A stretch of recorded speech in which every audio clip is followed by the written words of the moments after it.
ਤੁਸੀਂ ਦੇਖ ਰਹੇ ਹੋ ਜੋਰ ਟੀਵੀ ਨਿਊਜ਼। ਅੱਜ ਦੀਆਂ ਤਾਜ਼ੀਆਂ ਖਬਰਾਂ ਤੇ ਮਾਰੀਏ ਇੱਕ ਨਜ਼ਰ। ਚੈਨਲ ਨੂੰ ਜਰੂਰ ਕਰਿਓ ਸਬਸਕ੍ਰਾਈਬ। ਜਿਹੜੀ ਇਹ ਵੀਡੀਓ ਤੁਸੀਂ ਦੇਖ ਰਹੇ ਹੋ ਇਹਨੂੰ ਵੀ ਕਰਿਓ ਤੁਸੀਂ शेयर। आज जब मैं आपसे मन की बात कर रहा हूं तो मन में गहरी पीड़ा है। 22 अप्रैल को पहलगाम में हुई आतंकी वारदात ने देश के हर नागरिक को दुख पहुंचाया है। पीड़ित परिवारों के प्रति हर भारतीय के मन में गहरी संवेदना है। भले वो किसी भी राज्य का हो, वो कोई भी भाषा बोलता हो, लेकिन वो उन लोगों के दर्द को महसूस कर रहा है जिन्होंने इस हमले में अपने परिजनों को खोया है।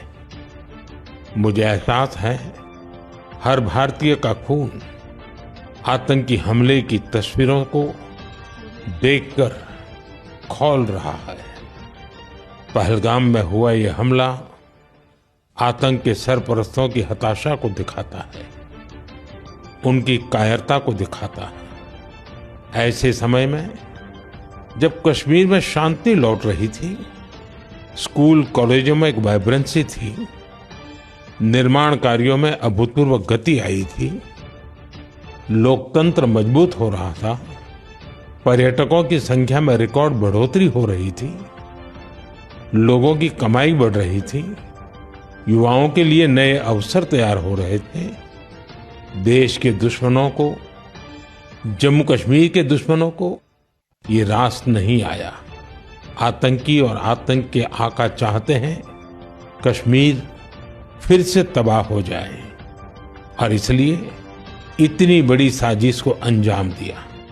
आतंकवाद के खिलाफ इस युद्ध में देश की एकता, 140 करोड़ भारतीयों की एकजुटता हमारी सबसे बड़ी ताकत है। यही एकता आतंकवाद के खिलाफ हमारी निर्णायक लड़ाई का आधार है। हमें देश के सामने आई इस चुनौती का सामना करने के लिए अपने संकल्पों को मजबूत करना है। हमें एक राष्ट्र के रूप में दृढ़ इच्छा शक्ति का प्रदर्शन करना है। आज दुनिया देख रही है, इस आतंकी हमले के बाद पूरा देश एक स्वर में बोल रहा है। साथियों, भारत के हम लोगों में जो आक्रोश है, वो आक्रोश पूरी दुनिया में है। इस आतंकी हमले के बाद लगातार दुनिया भर से संवेदनाएं आ रही हैं। मुझे भी ग्लोबल लीडर्स ने फोन किए हैं, पत्र लिखे हैं, संदेश भेजे हैं। इस जघन्य तरीके से किए गए आतंकी हमले की सबने कठोर निंदा की है। उन्होंने मृतकों के परिवारजनों के प्रति संवेदनाएं प्रकट की है। पूरा विश्व आतंकवाद के खिलाफ हमारी लड़ाई में 140 करोड़ भारतीयों के साथ खड़ा है। मैं पीड़ित परिवारों को फिर भरोसा देता हूं, उन्हें न्याय मिलेगा, न्याय मिलकर रहेगा। इस हमले के दोषियों और साजिश रचने वालों को कठोरतम जवाब दिया जाएगा।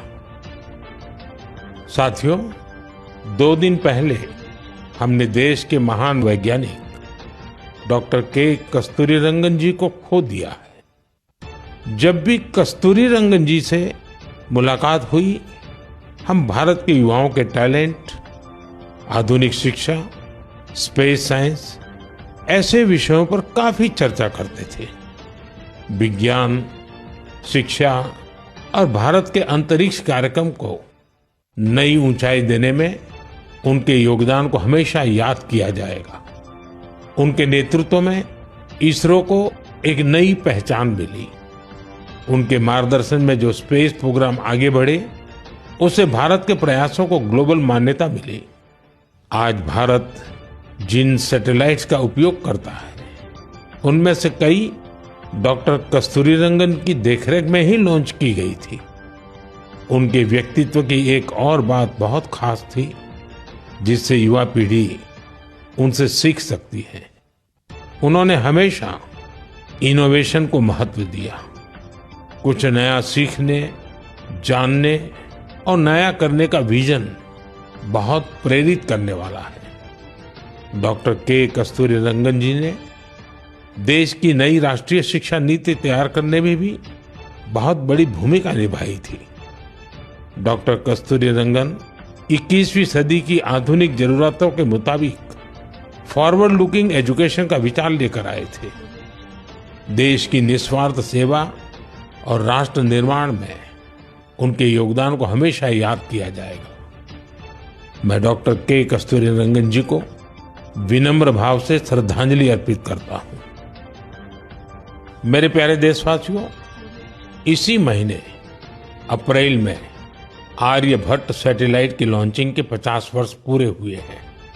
आज जब हम पीछे मुड़कर देखते हैं, 50 वर्षों की इस यात्रा को याद करते हैं, तो लगता है हमने कितनी लंबी दूरी तय की है। अंतरिक्ष में भारत के सपनों की ये उड़ान एक समय केवल हौसलों से शुरू हुई थी। राष्ट्र के लिए कुछ कर गुजरने का जज्बा पाले कुछ युवा वैज्ञानिक ਜੇ ਕਿਸੇ ਵੀ ਤਰ੍ਹਾਂ ਦੀ ਵੀਡੀਓ ਤੁਹਾਡੇ ਕੋਲ ਹੋਵੇ ਜਿਹੜਾ ਸਕਰੀਨ ਤੇ ਥੱਲੇ ਨੰਬਰ ਚੱਲ ਰਿਹਾ ਇਸ ਤੇ ਸਾਨੂੰ ਭੇਜ ਸਕਦੇ ਹੋ। ਧੰਨਵਾਦ ਜੀ, ਸਤਿ ਸ਼੍ਰੀ ਅਕਾਲ।